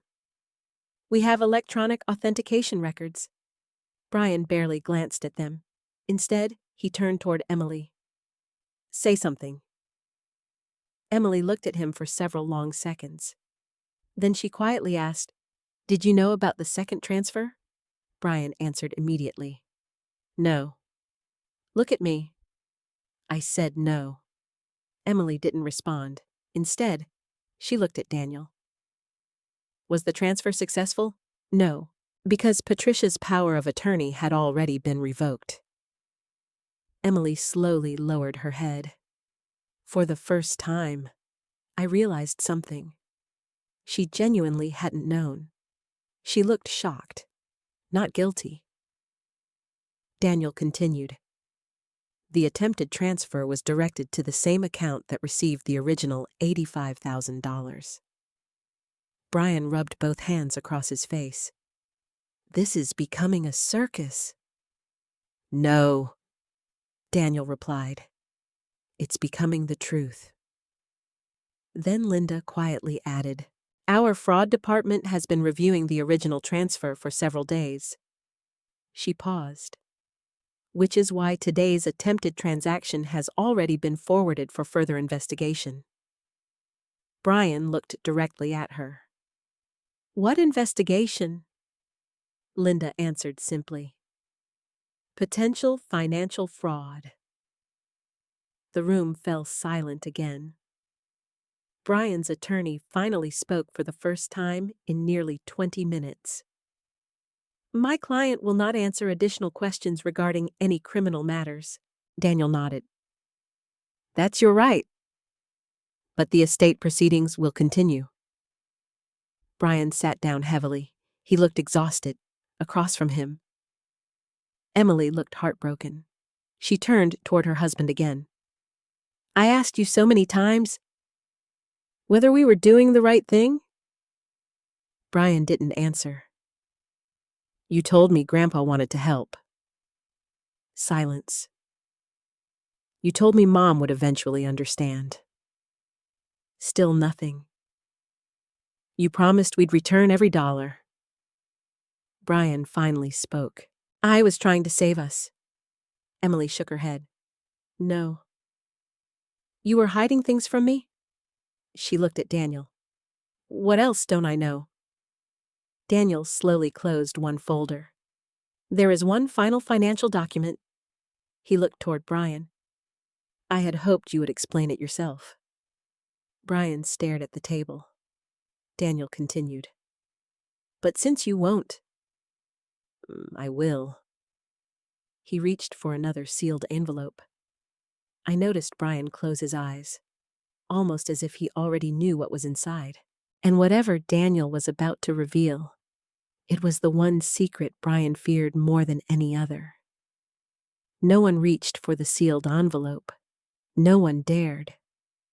Brian stared at it as though he already knew it contained the end of everything he had built. Daniel Harris slowly opened it. Inside were several certified documents. He looked at Brian before speaking. Mr. Carter. These documents were obtained through lawful discovery after Thomas Miller hired financial investigators. Brian swallowed hard. My attorney objects. Daniel nodded. You may object. The documents remain admissible for today's estate proceedings. He removed the first page. This report concerns the collateral used to secure private loans. Emily looked confused. What collateral? Daniel answered quietly. Your inheritance. Emily frowned. My inheritance? Yes. He placed the report in front of her. Approximately 5 months ago, Brian Carter signed a private lending agreement. The agreement listed your anticipated inheritance as security. Emily stared at the page. What? Brian immediately leaned forward. Emily? Let me explain. She pulled the document closer. No. You've been explaining for over a year. I want the truth. Daniel continued. The lender believed Brian expected immediate control over Thomas Miller's commercial properties. Emily slowly looked up. You promised me Grandpa already approved everything. Brian rubbed his forehead. I thought he would. No. You told me he had. Brian said nothing. Daniel continued reading. The private lender approved additional financing because of representations that Emily Carter would soon receive assets exceeding $4 million. Emily whispered, I never signed anything like this. Daniel nodded. You didn't. He removed another document. Which brings us to the next issue. He laid 2 signatures side by side. One came from Emily's driver's license. The other appeared on the lending agreement. Even I could see they were different. Daniel pointed to them. A forensic handwriting examiner reviewed both signatures. The conclusion is unanimous. Emily's signature on the lending documents was forged. Emily froze. Her lips parted. She looked at Brian as though she had never seen him before. You forged my name? Brian quickly shook his head. It wasn't like that. You forged my name. I only copied it because we were running out of time. Tears filled Emily's eyes. You committed fraud. Using my name, I was protecting our family. No. She stood abruptly. You were protecting yourself? The room fell silent. Brian reached for her hand. She stepped away. Don't touch me. I had imagined many endings to this meeting. I had never imagined watching my daughter discover she had become one more victim of the man she defended. Daniel quietly continued. There is another matter. Linda handed him another report.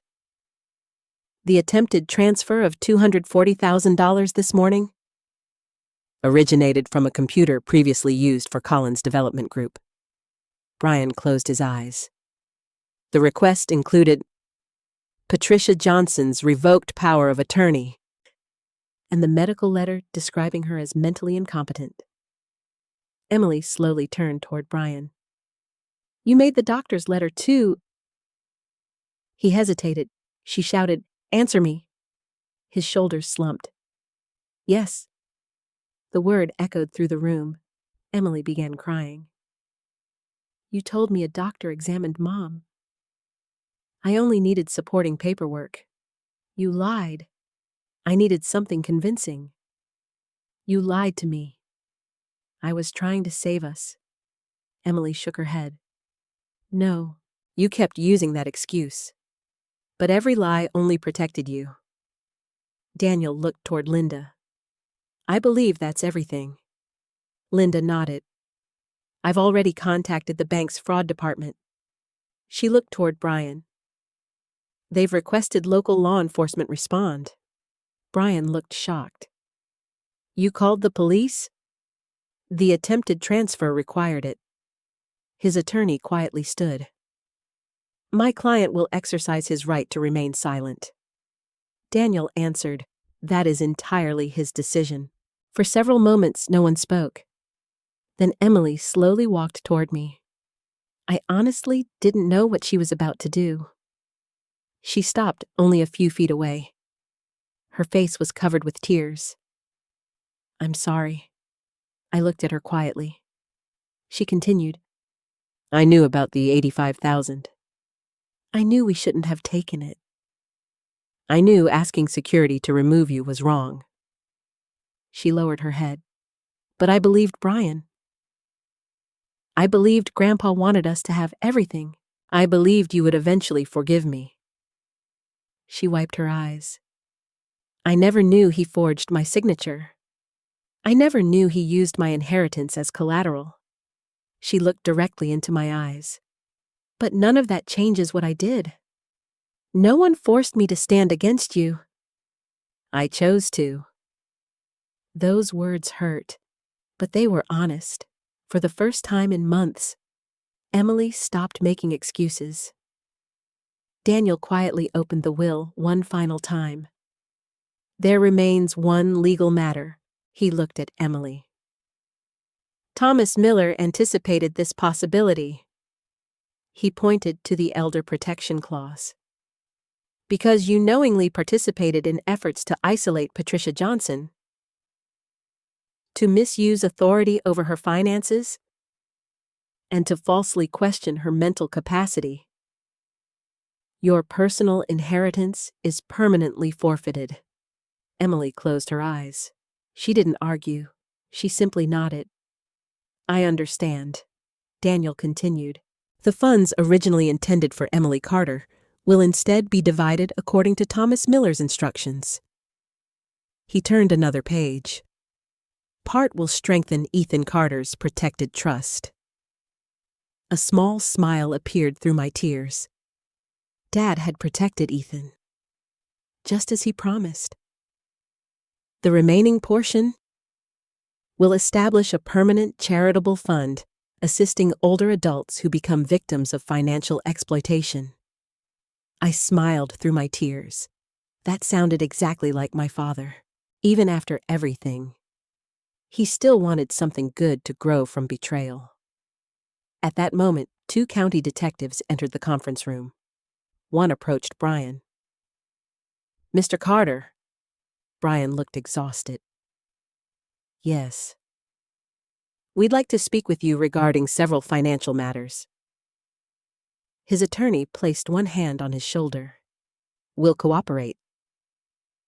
Brian looked toward Emily. She never looked back. As the detectives escorted him toward the door, he stopped. "Emily." She remained silent. He turned toward me. "I'm sorry." For a long moment, I searched his face. I saw fear, regret, desperation, but I never saw responsibility. I answered quietly. "You should have apologized before you tried to erase my life." The detectives led him away. The door closed behind them. The room became silent once more. Emily slowly sat down. She looked exhausted.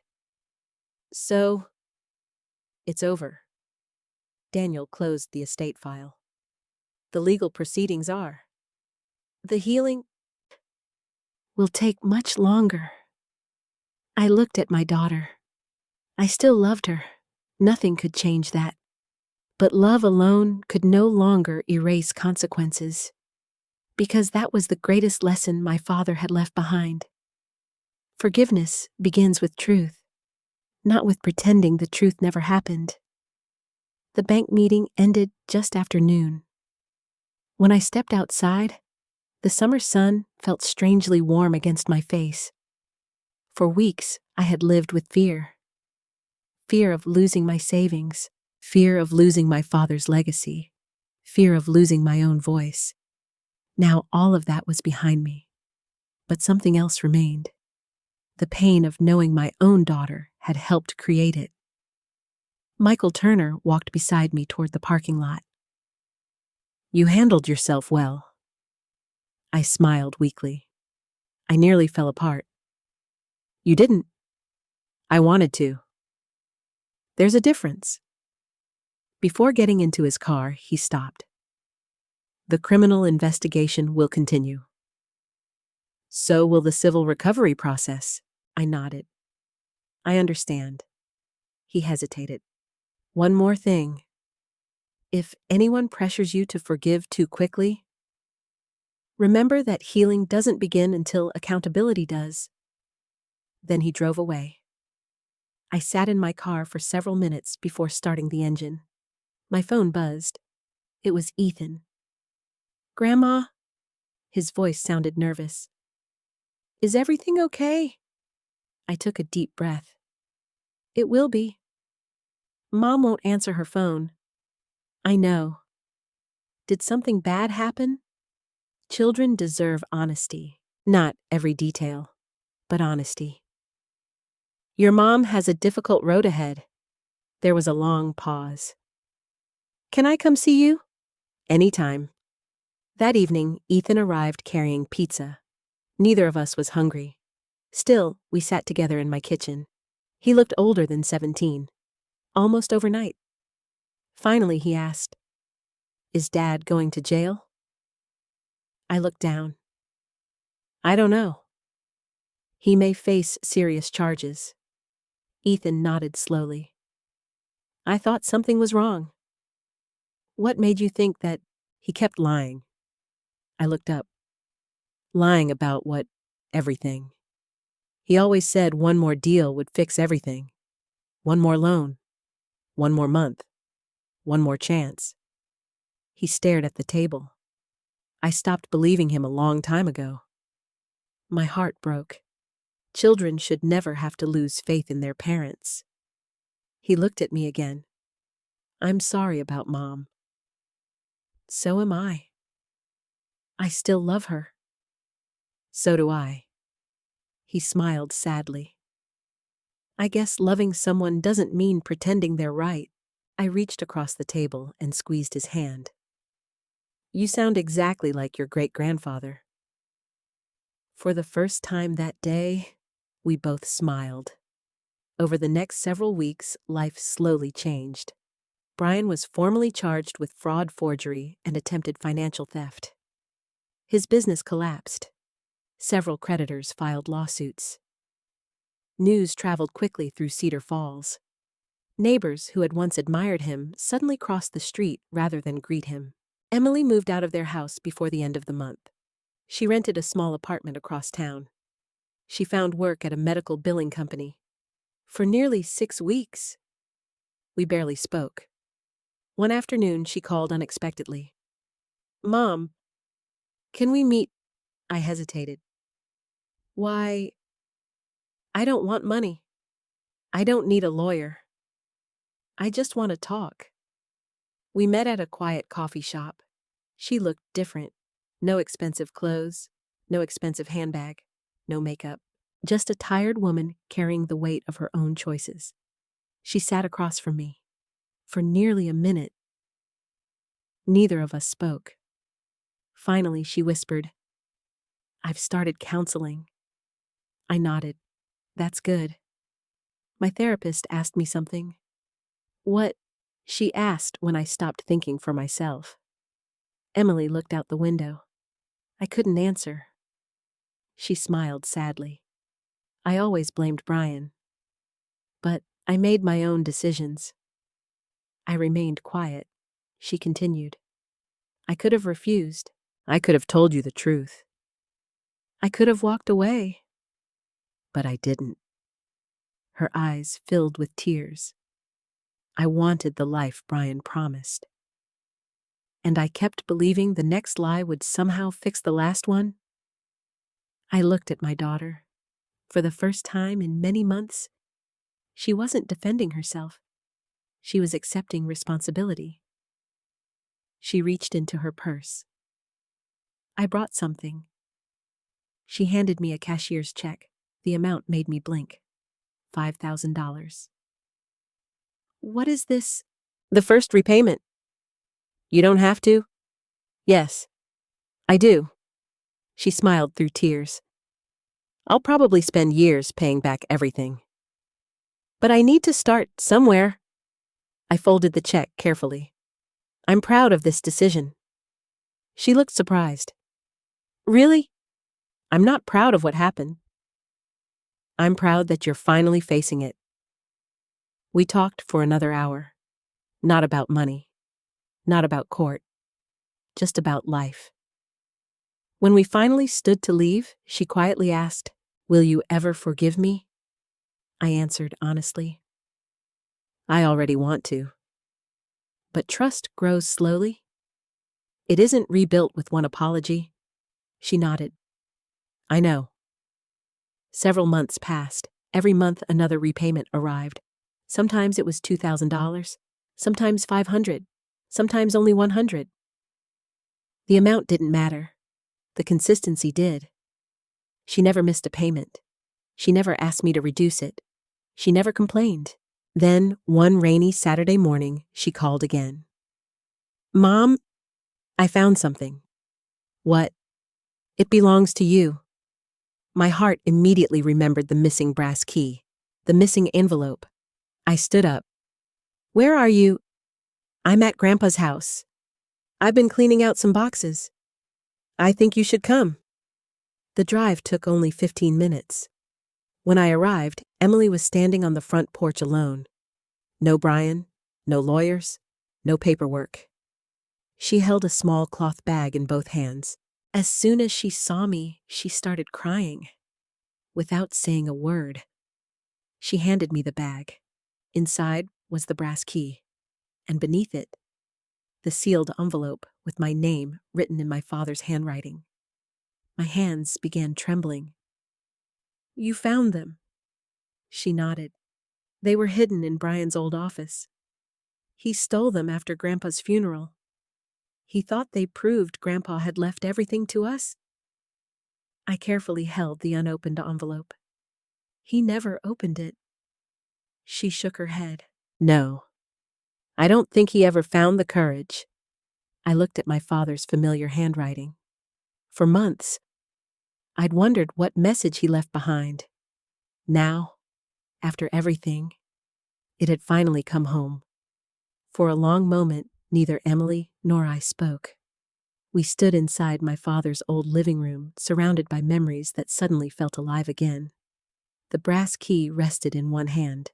The sealed envelope rested in the other. I traced my finger across my father's handwriting.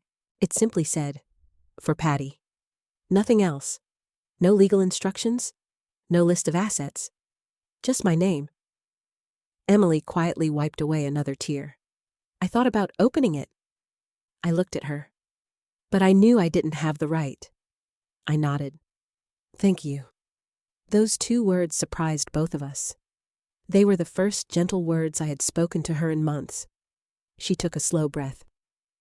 "I've been practicing telling the truth." I almost smiled. "It gets easier." "I hope so." She looked around the living room. "I've lied to myself for so long that sometimes I don't even recognize my own voice anymore." That sentence stayed with me, because it wasn't dramatic. It was honest. I sat down in Dad's favorite chair. For a moment, I simply held the envelope against my heart. Then I carefully opened it. Inside was a folded handwritten letter. There was nothing else. No bank account numbers, no deeds, no hidden instructions. Only my father's words. I unfolded the paper. His familiar handwriting filled the page. "My dearest Patty, if you're reading this, then you've already carried a burden I never wanted you to carry. I know you. You're probably wondering whether you could have prevented whatever happened. Please stop asking yourself that question. The mistakes other people choose are never your responsibility." I had to stop reading.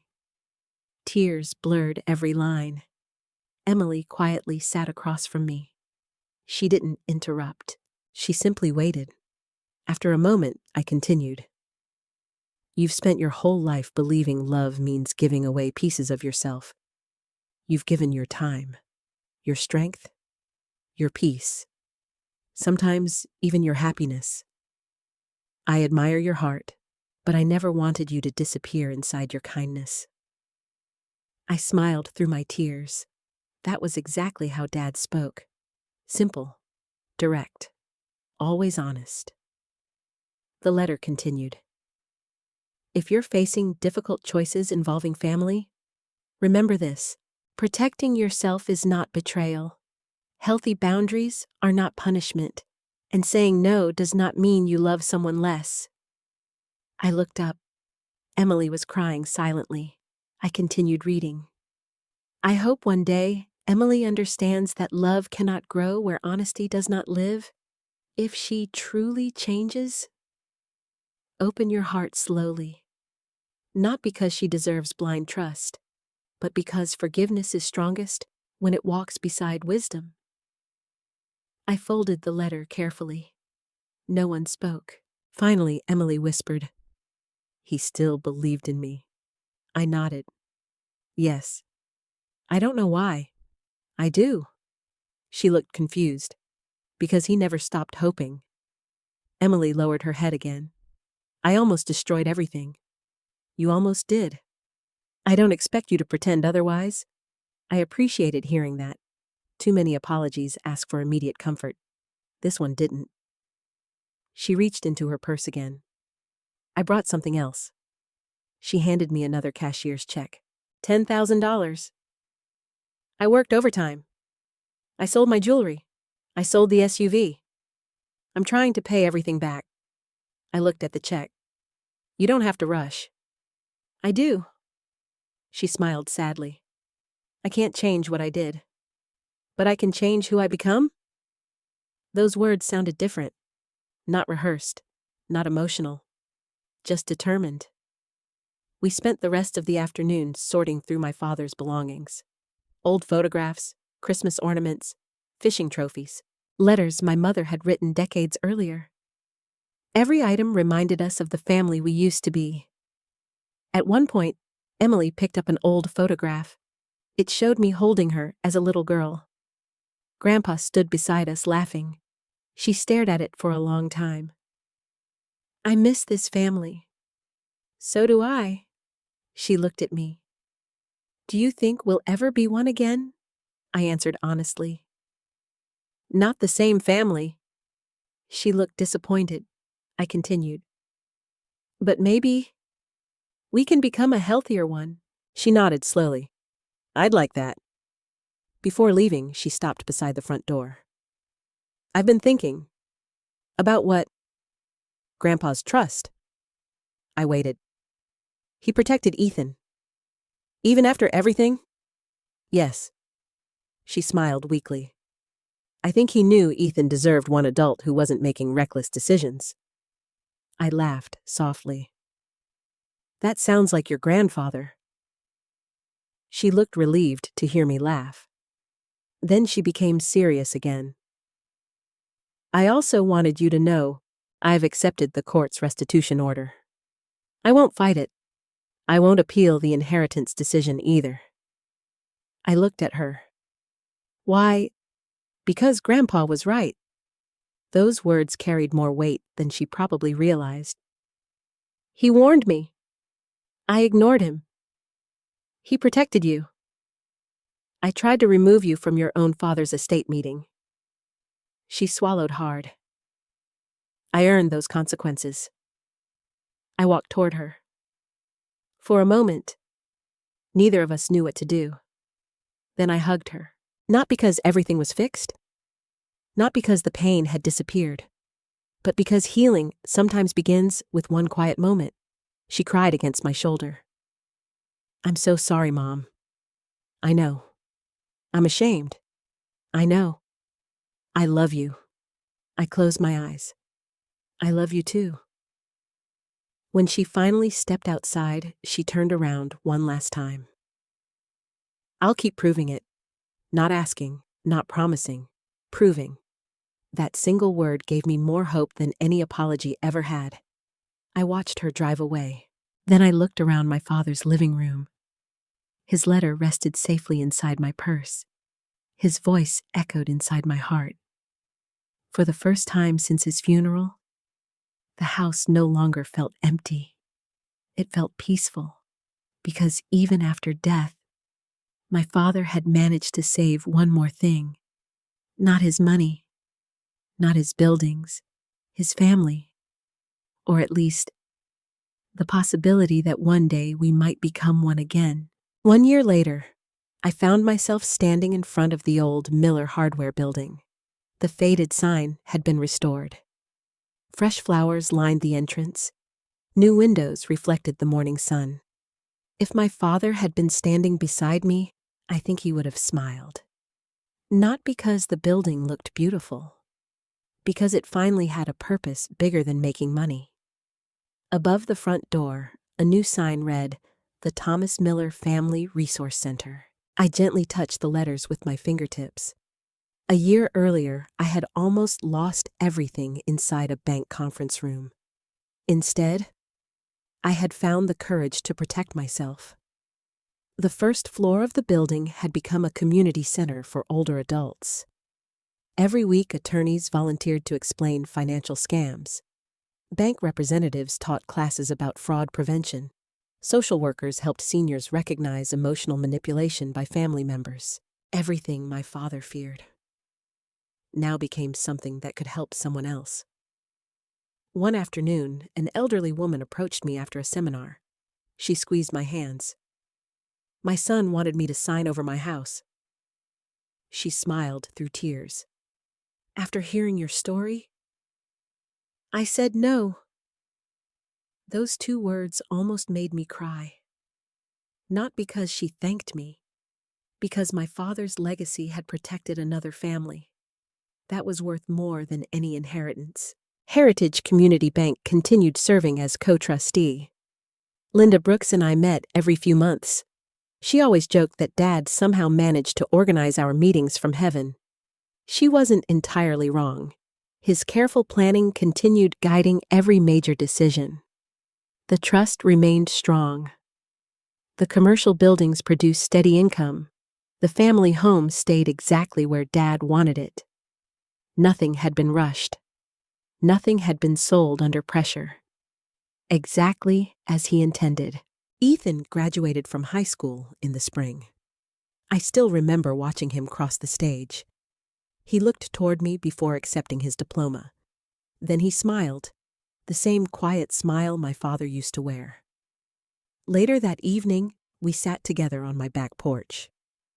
"Grandma, I received my college housing assignment. I'm proud of you." He hesitated. "I've been thinking about great-grandpa." "So have I."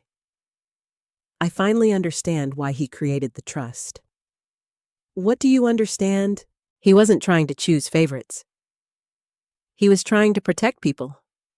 I smiled. "You learned the lesson many adults never do." He laughed softly. "I guess great-grandpa was pretty smart." He was. And stubborn. We both laughed. Emily arrived a few minutes later, carrying homemade pie. A year earlier, I never imagined she would walk through my front gate without fear. Life hadn't magically become perfect. She still lived modestly. She still worked full-time. Every month, she continued making restitution payments exactly as promised. She also volunteered twice a week at the community center. Not because anyone required it, because she wanted to help people avoid the mistakes she had made. The first time I saw her speaking to a group of seniors, I quietly stood outside the room. She told them, "If someone pressures you to give up control of your money, even if that person is family, please ask questions. Real love never fears honesty." I smiled. Those weren't my words. They weren't my father's words either. They were hers. She had finally found her own voice. After the meeting ended, she noticed me standing in the hallway. "Were you listening?" I was. She looked nervous. "How did I do?" I hugged her. "You helped people." "I think Grandpa would be proud." Her eyes filled with tears. "I hope someday I deserve that," I answered honestly. "You earn it one decision at a time." She nodded. I know. Brian eventually accepted a plea agreement. He served time-completed financial restitution requirements and disappeared from Cedar Falls after his release. I never saw him again. Sometimes people ask whether I hate him. The answer surprises them. No, I don't. Hatred would allow him to keep occupying space inside my heart. Instead, I simply let him become part of my past. That was enough. One quiet autumn afternoon, I visited my father's grave. I brought fresh flowers and one folded photograph. It showed 4 generations. My father, me, Emily, Ethan. Taken only weeks earlier during Ethan's graduation celebration. We weren't pretending nothing bad had happened. We weren't posing as a perfect family. We were simply standing together. Honest. Changed. Still healing. I placed the photograph beside the flowers. Then I sat quietly. You were right, Dad. The money was never the inheritance. The lesson was, a cool breeze moved through the cemetery. I smiled. Maybe it was only the wind.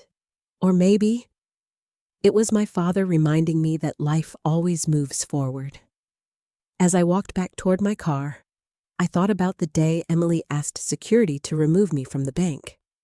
At the time, I believed I was about to lose everything.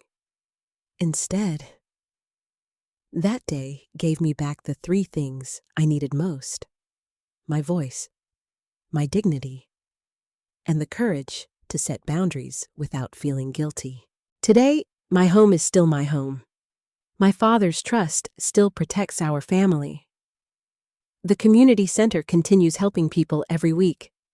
Emily continues rebuilding her life through honesty instead of excuses. Ethan begins college with hope instead of debt. And every morning when I look in the mirror, I no longer see a woman afraid of disappointing everyone else. I see a woman my father always believed I could become. Strong, kind, wise. Not because I sacrificed everything, but because I finally understood that real love protects itself as carefully as it protects others. If my story has taught me anything, it's this. The people who truly love you will never ask you to surrender your dignity to prove your love. And if someone does, whether they're a stranger or your own family, you have every right to say no, because sometimes the most loving word you'll ever speak is also the hardest one. No, if there's one thing this journey taught me, it's that love should never require you to surrender your dignity. Many of us spend our lives believing that being a good parent means saying yes, sacrificing more, and forgiving without limits. But true love is not measured by how much of yourself you give away. It's measured by the wisdom to protect both your heart and your future.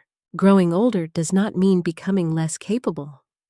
It does not mean your voice matters less, or that someone else has the right to make your decisions simply because they believe they know better. Every person deserves respect, independence, and the freedom to manage the life they worked so hard to build. Forgiveness is a beautiful gift, but it should never erase accountability. Emily and I found our way back to each other, not because we ignored the truth, but because we finally faced it.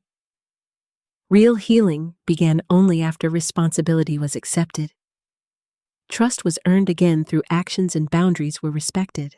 My father's greatest inheritance wasn't the houses, the investments, or the money.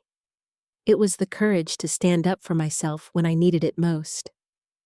That lesson changed not only my life, but hopefully the lives of many others who may one day face the same difficult choice. If you're ever placed in a situation where someone asks you to choose between love and self-respect, remember this: you don't have to lose yourself to prove you love someone. The people who truly love you will never ask you to. If this story touched your heart, I'd truly love to hear your thoughts. What would you have done if you had been in Patricia's place? Do you think Emily deserved a second chance after everything that happened? Have you ever had to set a painful boundary with someone you loved? Please share your thoughts in the comments. I read every one of them, and your stories often encourage others more than you realize. If you enjoyed this story, don't forget to like this video and subscribe for more heartfelt family dramas filled with hope, justice, and second chances. And before you go, tell me where you're watching from and what time it is in your part of the world. I always love seeing how far these stories travel.